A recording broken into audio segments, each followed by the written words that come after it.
প্রিয়তমা এবং সুড়ঙ্গর সময় হচ্ছে একটা কন্ট্রোভার্সি হয়েছিল, এখানে সাকিব ভাইকে একটা ব্যাপারে তাচ্ছিল্য করা হয়েছিল, যেটা আমি প্রতিবাদ করছিলাম, আমার ভালো লাগে নাই। শিহাব শাহীনের দাগি নিশো ভাই আমাকে বাদ দিচ্ছে, এই জন্য আমার এই কাজটা করা হয়নি। আফরান নিশো উনি এই ব্যাপারটার জন্য দুঃখ প্রকাশ করছে, সাকিব ভাইয়ের ব্যাপারটা যে এটা ভুল বোঝাবুঝি। তো আমার কথা হলো যে উনি তো জেনে শুনে ভুল করছে। বড় পর্দার সুপারস্টার বা মেগাস্টার বলেন সাকিব খান, আফরান নিশো ওনাকে আমার আর্টিস্ট মনে হয়, ওনাকে আমার কখনো নায়ক মনে হয়নি। ছোট পর্দা হিরো বলতে আমার মনে হয় অপূর্ব।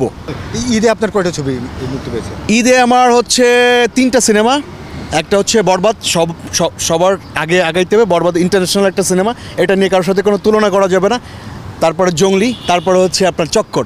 আরও একটা সিনেমা আসতো শিহাব শাহীনের দাগি, যেটা আমার এক শ্রদ্ধাভাজন ভাই আমাকে নেয় নাই।